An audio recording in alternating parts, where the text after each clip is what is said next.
కనబడదు. సార్, జగన్మోహన్ రెడ్డి గారు ఢిల్లీ టూర్, ఈరోజు ఏపీ అసెంబ్లీ సమావేశాలు జరిగిన తీరు. అసెంబ్లీలో ఈరోజు కీలకమైంది. లోకేష్ ఒక ప్రకటన చేశారు. ఇంట్రెస్టింగ్లీ శాసనసభ నిజంగా ఈరోజే కదా జరిగింది, గవర్నర్ ప్రసంగం. ఈరోజు ప్రధాన ప్రకటన, ప్రారంభ ప్రకటన లోకేష్తో ప్రారంభం కావటం, మనం ఓపెనింగ్ అనేది లోకేష్తో చేశారు. అది కూడా నాడు నేడు స్కూళ్ళకు సంబంధించి కొంత మొదట్లో స్కూళ్ళకు సంబంధించి నాడు నేడు బాగుంటుంది, స్కూల్ బాగుపడతాయి, అది ఇది కొంచెం మొదట్లో అందరికీ ఆశాభావం, అందరు కూడా స్వాగతించారు. అందుకనే బహుశా దాన్ని టార్గెట్గా చేశారు. దాని లెక్కలు అవి కూడా చెప్తూ అన్ని బకాయిలు అలాగే ఉన్నాయి, వాళ్ళకే ఇచ్చారు. ఇంకో ముఖ్యమైనది, నేను యూటీఎఫ్ మహాసభలకు వెళ్ళాను ఎన్నికలకు 2 నెలల ముందు. టీచర్ల నియామకం జరగలేదు. టీచర్లను నియమించకుండా స్కూల్లో నేను మార్బుల్ వేసాను లేకపోతే ఇంకోటి చేశానంటే ఏముంది, ఆ అంశమే అక్కడ ఎక్కువగా చర్చకు వచ్చింది. రెండవది, కాంట్రాక్టర్లుగా వాళ్ళనే పెట్టుకొని కొంత దుర్వినియోగం అయింది, పక్కదోవ పట్టిందని కూడా ఆరోపణలు చేసి దీని మీద పూర్తి విచారణ జరపాలి అన్నారు. సో ఇప్పుడు ఒక విషయం తెలుసా వర్మ, మా చర్యల వల్ల ప్రభుత్వ పాఠశాలల్లో అడ్మిషన్స్ బాగా పెరిగాయని జగన్ గవర్నమెంట్ క్లెయిమ్ చేసింది.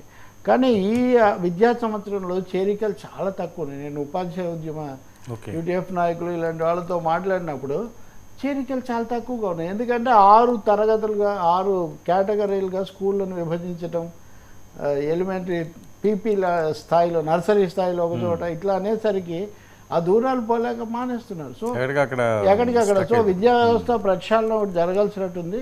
మొత్తం మీద సభ్యులు అడిగిన మీదట అధికార పార్టీ వాళ్ళే కదా, ఏమడుగుతారో వాళ్ళకు కూడా తెలుసు. ఆయన విచారణ జరుపుతాము, దీని మీద పూర్తి విచారణ జరిపి బాధ్యులు ఎవరో మేము తేలుస్తాము అని ఒక ప్రకటన చేశారు. సో లోకేష్ చేసిన అంటే మొదటి విచారణ అని మనం చెప్పొచ్చు.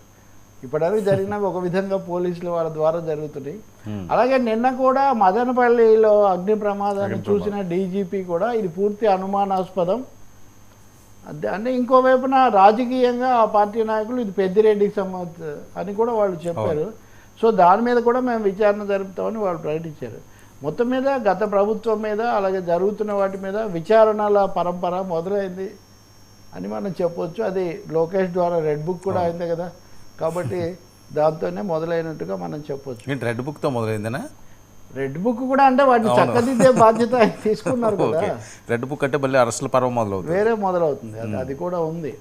ఈ సందర్భంగానే కొన్ని ఫిర్యాదులు వచ్చినప్పుడు లోకేష్ మాట్లాడుతూ నేను పవన్ అన్నతో కూడా ఈ విషయాలన్నీ మాట్లాడి నేను తగు చర్యలు తీసుకుంటానని చెప్పడం కూడా మీడియాలో కొంచెం అది ఇంట్రెస్ట్ జనరేట్ చేసింది. అది చంద్రబాబు పైన సీనియర్ చీఫ్ మినిస్టర్గా అట్లా ఉన్న వీళ్ళు యువ నాయకులుగా కొంచెం సర్దుబాటు సమన్వయంతో వెళ్తారు అన్నటువంటి కీలకమైంది మొత్తానికి. నాడు నేడునే ఏదైతే కీలకంగా పిల్లలు చదువులు అన్నది చెప్పారో అది నిజానికి మేడిపండు లాంటిది, డొల్లా అని చెప్పడము, దాంట్లో ఉన్న తప్పులు బయటపెట్టడం వీళ్ళ ఉద్దేశంలాగా కనిపిస్తుంది. సార్, ఢిల్లీ నియామకాలు కూడా చేస్తాం టీచర్లు.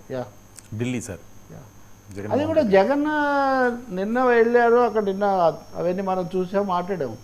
ఆయన ఢిల్లీ వెళ్ళారు, దాంతోపాటు ఒక ట్వీట్ చేశారు.